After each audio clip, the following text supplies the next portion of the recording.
Bom dia, meus irmãos. Graça e paz a todos. Como é bom entoarmos que a nossa esperança está porque Ele vive. Somente por isso podemos crer no amanhã. Meus irmãos, no dia de hoje nós vamos presenciar algo extraordinário acontecendo aqui na nossa igreja. Nós vamos poder presenciar a demonstração pública de uma fé genuína que já se faz presente na vida de alguns irmãos que irão ser batizados aqui nesse momento.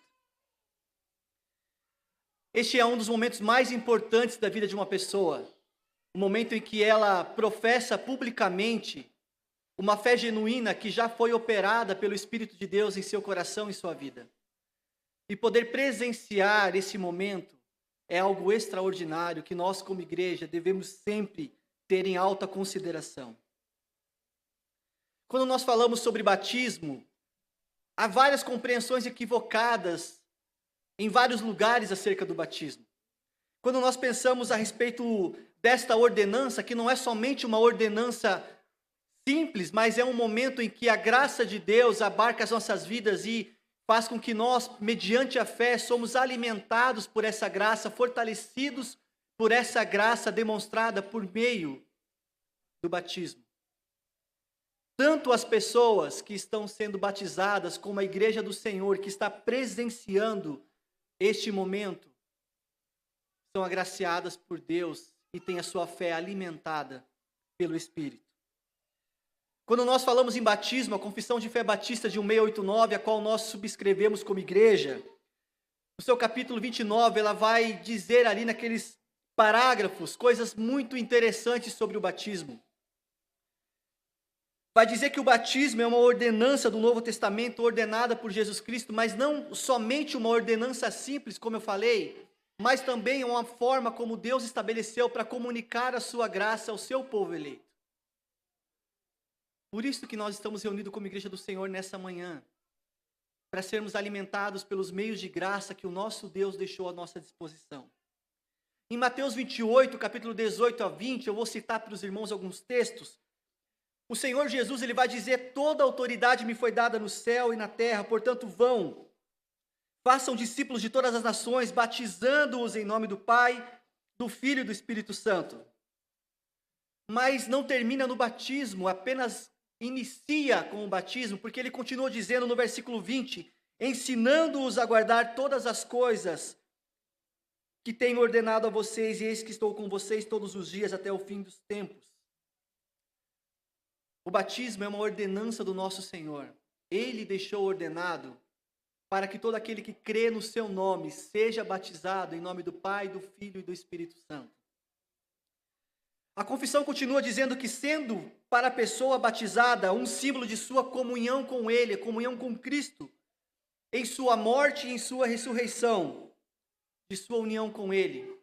Então, quando nós olharmos para os nossos irmãos que estarão sendo batizados, eles estão simbolizando que já aconteceu algo extraordinário na vida deles, que eles estão sendo mortos para uma velha natureza e ressuscitados por Cristo para uma nova vida com Cristo.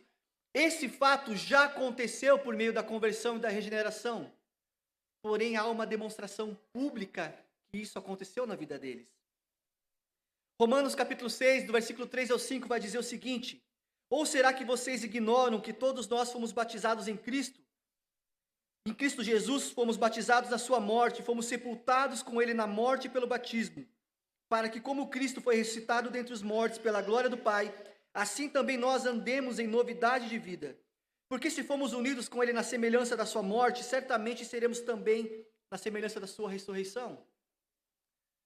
Então, o simples fato de descer a pessoa na água e depois levantá-la novamente, está simbolizando que essa pessoa está sendo sepultada com Cristo, para ser ressurreta com Cristo, o nosso Senhor. Colossenses 2,12 vai reafirmar essa verdade também.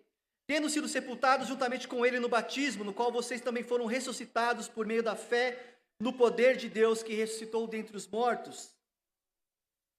Mas também há um outro simbolismo que o batismo traz para nós e que nós devemos ter em mente quando participamos de um momento como esse.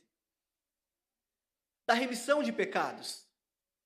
Nós sabemos que o batismo em si, ele não perdoa pecados, ele não vai remir o pecado das pessoas. O quem perdoa pecados é o próprio Cristo por meio do seu sangue que nos lava e nos purifica. Mas quando a pessoa está sendo batizada, ela está dando um testemunho público que ela teve os seus pecados remidos no sangue do Cordeiro. E não somente os pecados passados, mas os pecados presentes e também os pecados futuros. Porque Cristo, uma vez por todas, é o sacrifício perfeito pelos pecados do seu povo. Marcos capítulo 1, versículo 4 diz o seguinte: foi assim que João Batista apareceu no deserto pregando o batismo de arrependimento para a remissão de pecados. Não que o batismo ia remir o pecado da pessoa, mas em vista da remissão de pecados. Continuando, além da remissão de pecados e da sua consagração a Deus através de Jesus Cristo para viver e andar em novidade de vida. Esses irmãos que irão passar pelo batismo esta manhã, eles estarão demonstrando publicamente para cada um de nós que a partir do momento em que eles creram no Senhor Jesus, não a partir do momento do batismo em si, mas eles estão demonstrando publicamente isso, que eles estão consagrando as suas vidas ao Senhor Deus. Que a partir daquele momento não será mais o senhorio próprio de suas vidas, mas há um Senhor que irá comandar as suas vidas, que é o nosso Senhor Jesus Cristo, por meio do seu Espírito e a sua palavra. E através de Jesus Cristo, pela ação do Espírito, eles irão viver e andar em novidade de vida.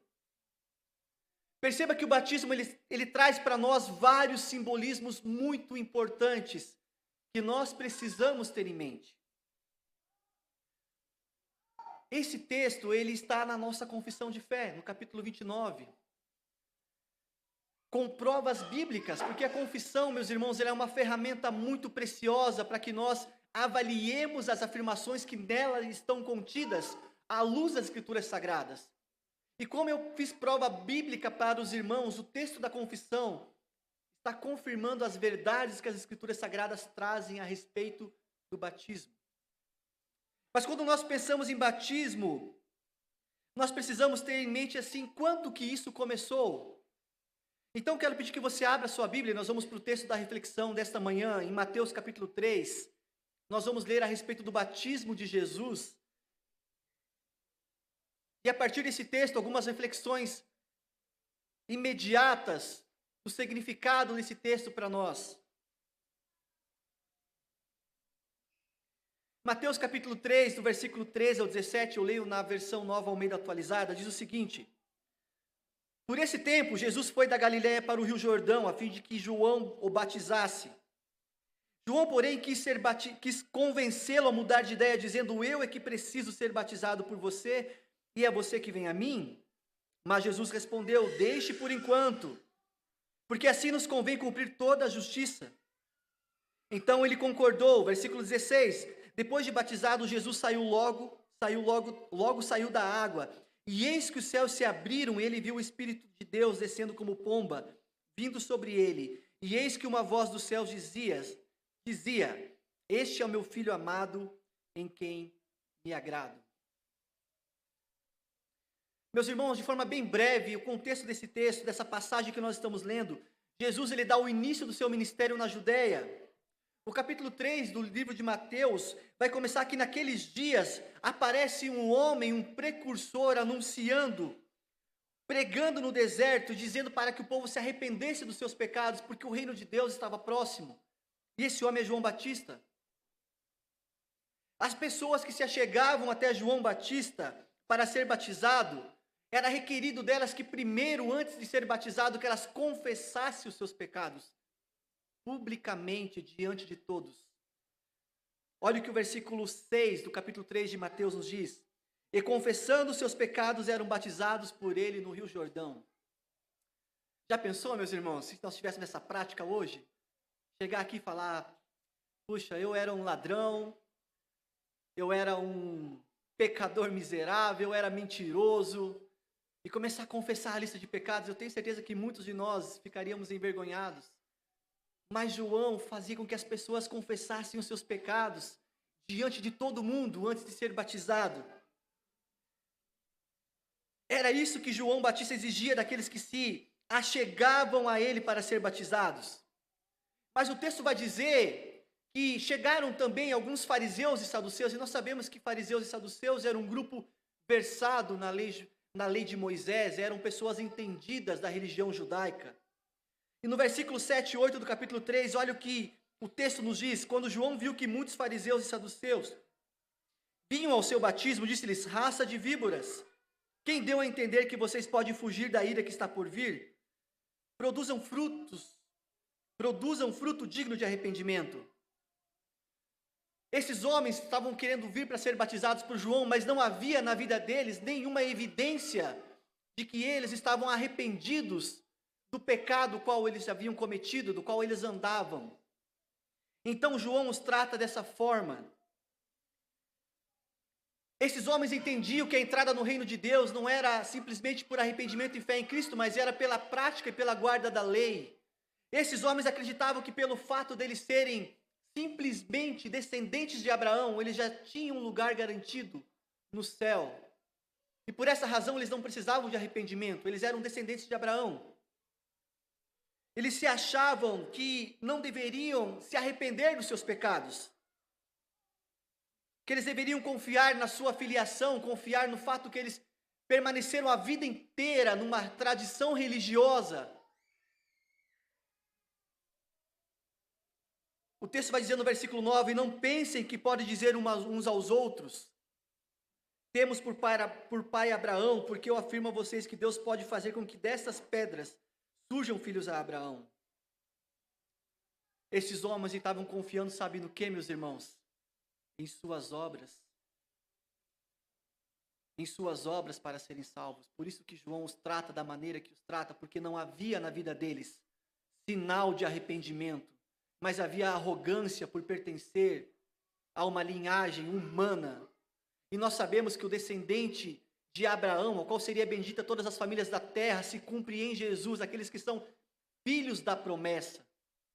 Aqueles que exercem fé em Jesus são os genuínos filhos de Abraão, herdeiros da promessa de Deus. Na sequência, João Batista então enxerga Jesus se achegando até ele.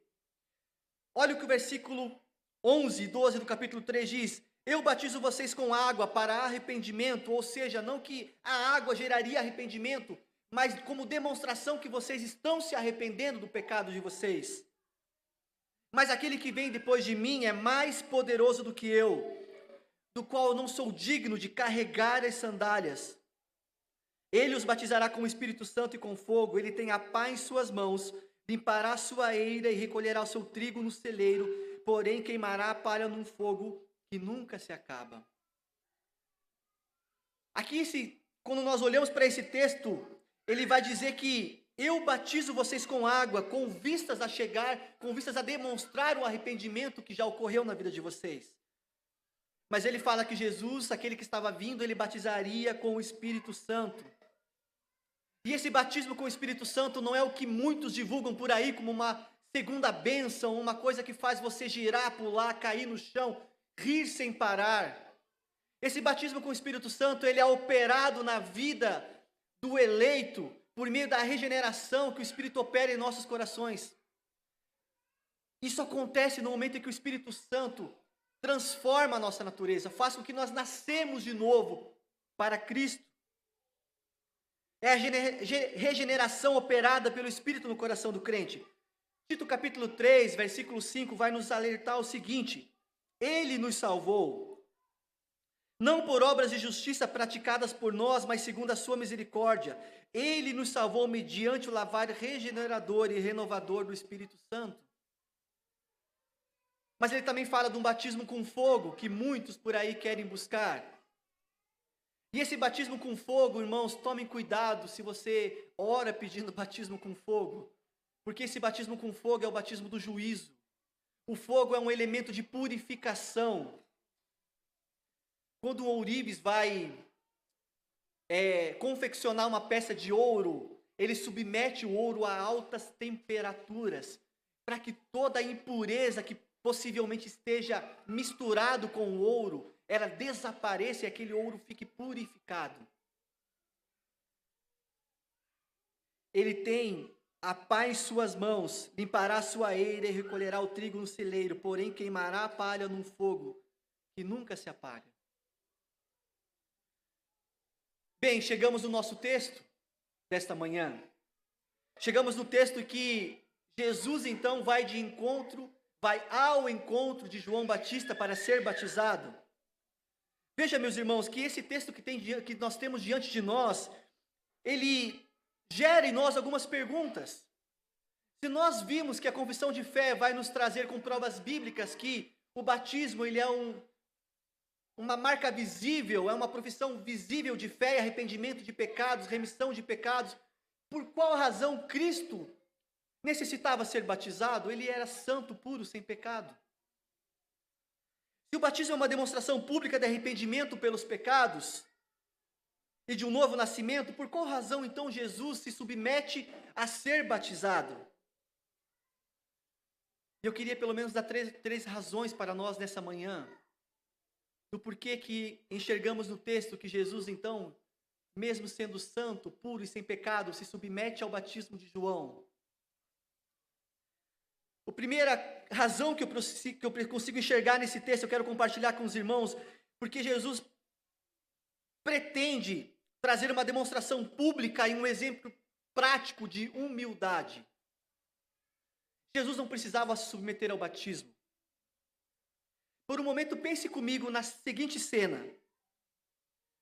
João Batista está batizando pecadores.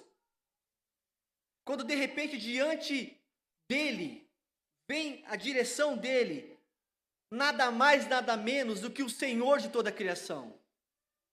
A exata expressão do próprio ser de Deus está caminhando em direção a João Batista para ser batizado.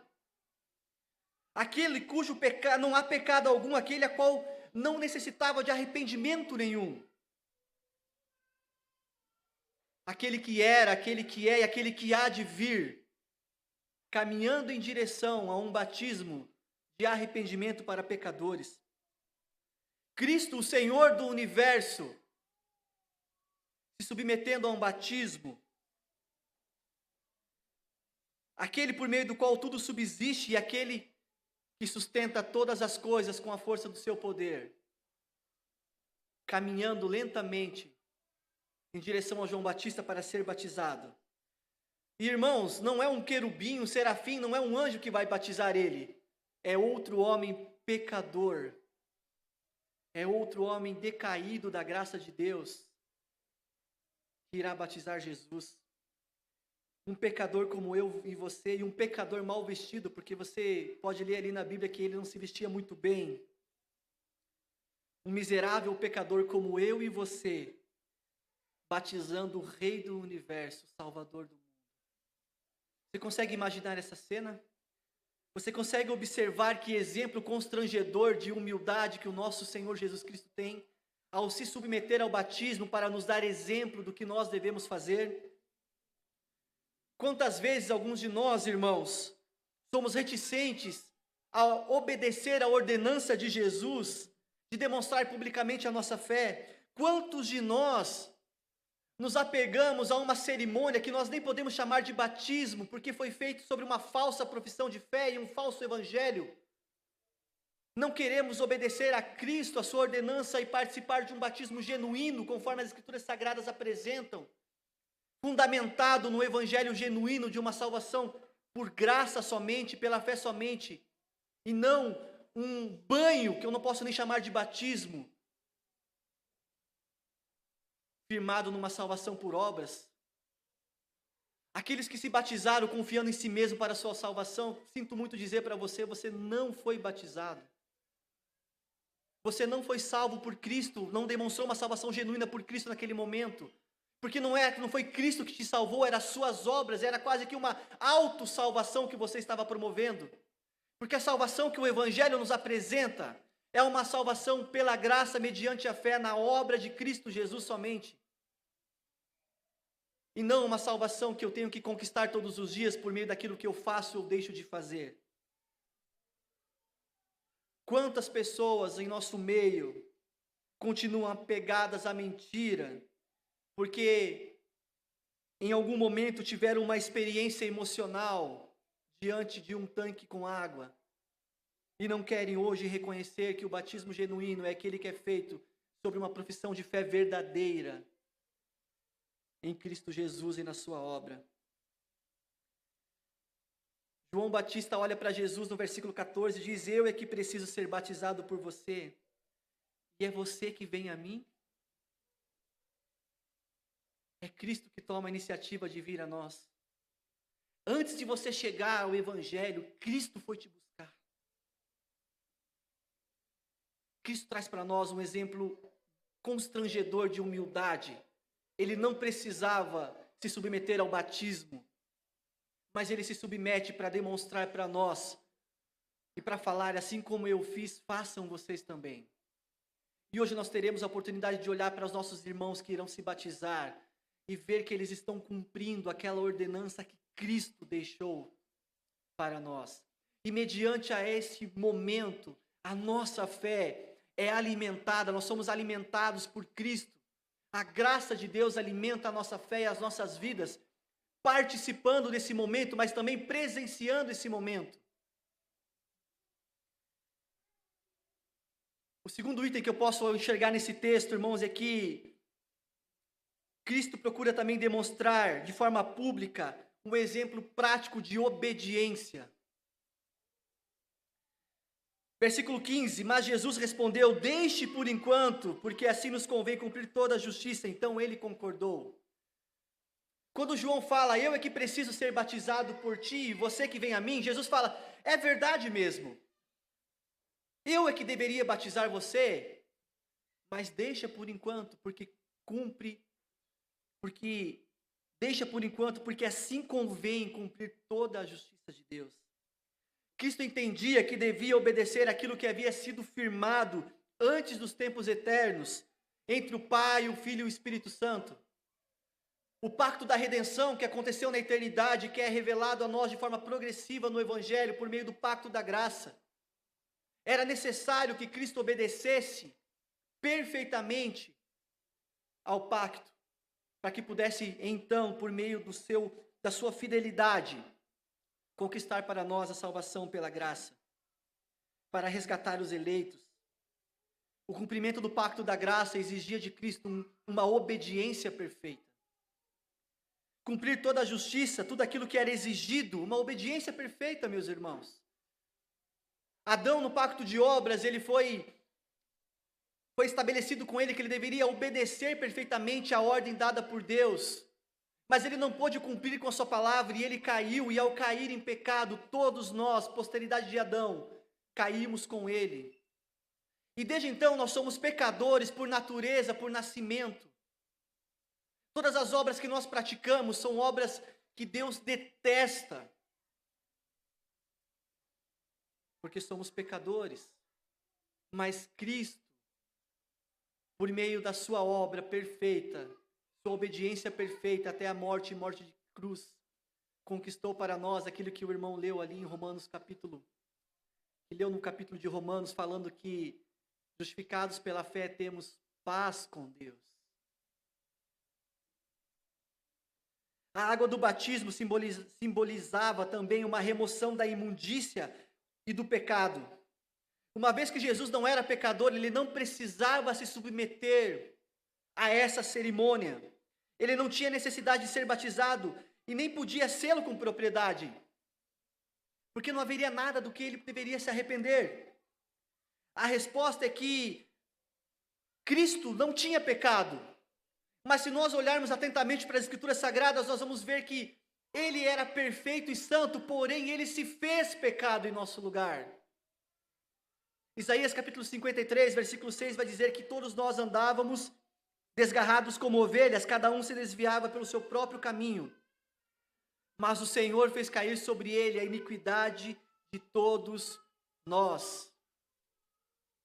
2 Coríntios capítulo 5, versículo 21 diz: aquele que não conheceu o pecado, o nosso Senhor Jesus Cristo que não conheceu o pecado, Deus o fez pecado por nós, para que nele fôssemos feitos justiça de Deus.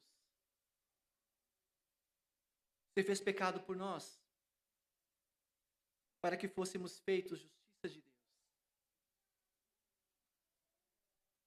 Uma obediência perfeita.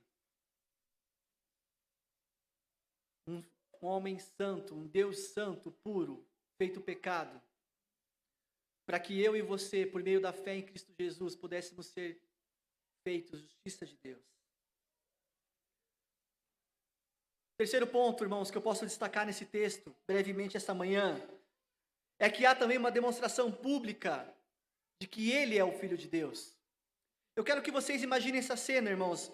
O texto no versículo 16 e 17 vai dizer o seguinte: depois de batizado, Jesus logo saiu da água, e eis que os céus se abriram, e ele viu o Espírito de Deus descendo como pomba, vindo sobre ele. E eis que uma voz do céu dizia: este é o meu Filho amado, em quem me agrado. Imaginem o seguinte: João está no Rio Jordão batizando pecadores. João exigia que pecadores confessassem publicamente os seus pecados diante de todos ali presentes para depois ser batizado. João tenta dissuadir Jesus do batismo.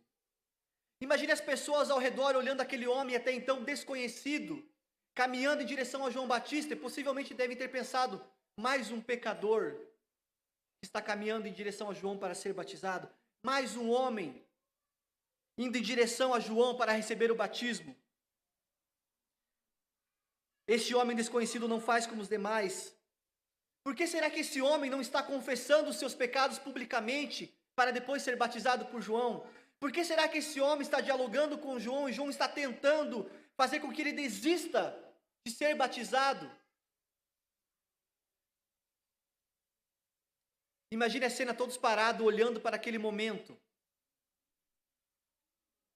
Talvez muitos pensassem naquele instante: há mais um pecador sendo batizado. Mas quando João batiza Jesus e ele sai da água, o inesperado acontece. Versículo 16 e 17, depois de batizado, Jesus logo saiu da água, eis que os céus se abriram e ele viu o Espírito de Deus descendo como pomba, vindo sobre ele. E eis que uma voz do céu dizia: este é o meu Filho amado, em quem me agrado. Subitamente os céus se abrem, o Espírito Santo desce como pomba em direção a Jesus Cristo. E então uma voz do céu diz para todos aqueles que estavam presentes ali: este é o meu Filho amado, em quem me agrado. Naturalmente, meus irmãos, o Espírito Santo não possui corpo, mas o texto nos fala que ele desceu em forma de pomba. Nós olhamos nesse texto aqui a Trindade divina manifesta no texto. Cristo Jesus, o Filho, sendo batizado. O Espírito Santo testificando a respeito de Jesus descendo sobre ele como pomba. E Deus, o Pai, testificando que ali estava o Filho de Deus, a quem o próprio Deus se agradava. Este é o meu Filho amado em quem me agrado. Cristo Jesus, o nosso Senhor. Filho amado de Deus. Jesus é apresentado, então, no início do seu ministério, como o Filho de Deus, o Filho amado de Deus. Meus irmãos, esta manhã, esses irmãos que irão participar do batismo, eles estarão demonstrando publicamente para cada um de vocês que estão aqui, que eles são filhos amados por Deus, filhos de Deus por adoção. E eu não sei se você sabe, irmãos, algumas coisas às vezes passam desapercebidas por nós. Na cultura grega, quando alguém fazia uma adoção de alguém, a história vai nos contar, os estudiosos vão dizer, que depois de um filho adotado, os pais que adotavam aquele filho, eles não podiam de forma alguma repudiar mais aquele filho. Eles poderiam até mesmo repudiar um filho genuíno deles, mas um filho adotado jamais poderia ser repudiado pelos seus pais.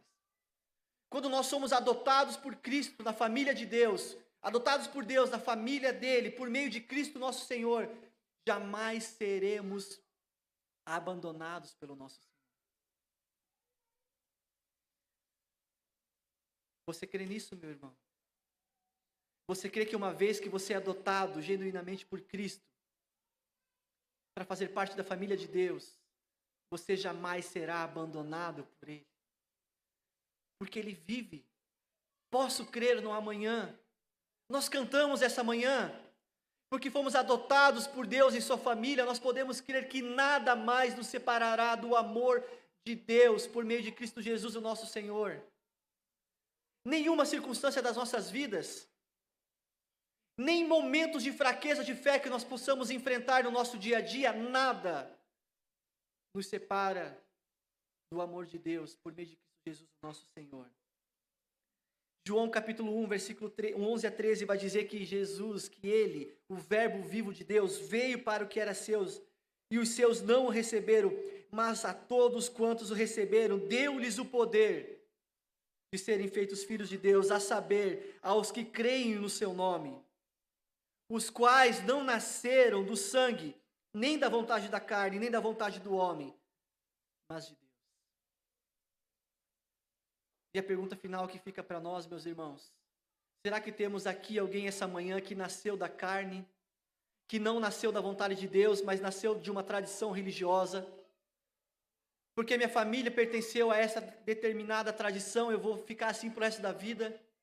Será que temos alguém aqui que nasceu, que acha que nasceu por meio da vontade própria do sangue e não de Deus?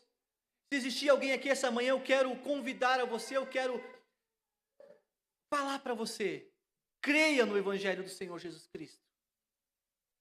Creia que a salvação é pela graça mediante a fé. Abandone a confiança nas suas obras, abandone a confiança na sua tradição religiosa, abandone a confiança na tradição que a sua família carrega e confie em Cristo Jesus para a salvação. Deposite nele a sua esperança.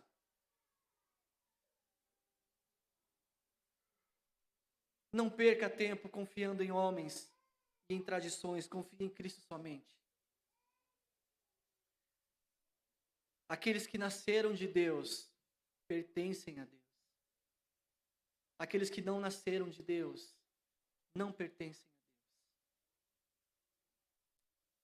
Enquanto nós chegamos ao final, eu quero convidar os nossos irmãos que irão se batizar para que se preparem para esse momento. Podem acompanhar aqui os irmãos.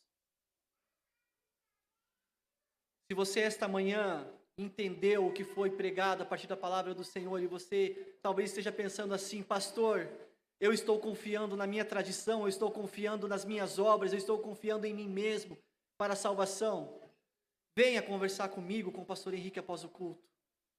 Venha ouvir um pouco mais desse evangelho da graça que nos alcança, que esses irmãos irão demonstrar de forma pública para todos nós nessa manhã.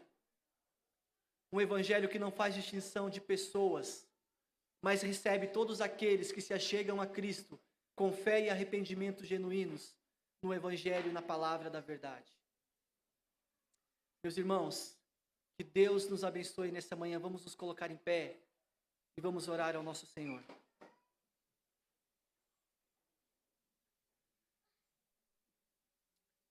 Senhor Deus, nós te damos graça por essa manhã. Pai de amor, que privilégio nós vamos ter de presenciar estes filhos amados do Senhor, estes filhos em quem, por meio de Cristo, o Senhor se agrada deles. Essas pessoas que irão publicamente demonstrar, ó Pai, que já foi operada no coração delas um novo nascimento. Um nascimento não da carne, não do sangue, mas um nascimento do próprio Deus que gerou por meio do seu Espírito em seus corações. Pai, eu quero pedir em nome de Jesus que nesse momento a Tua graça, Teu favor possa nos alimentar por meio desse momento de batismo e em sequência pelo momento da ceia também. Pai de amor, eu quero pedir ao Senhor em nome de Jesus que se há pessoas aqui esta manhã que ainda não creram genuinamente no Evangelho apresentado pelo Senhor na Sua palavra, que o Teu Espírito possa convencê-los do pecado, de quão pecadores nós somos, possa convencê-los do juízo de Deus que se aproxima e possa convencê-los da justiça de Deus que é inalcançável para o homem natural. Pai, que o Senhor seja glorificado por meio desta palavra, por meio desses cânticos e por meio desse momento de batismo que nós teremos. Que toda a honra, toda a glória e todo o louvor seja dado somente ao Seu nome, e em nome e nos méritos de Cristo que nós oramos.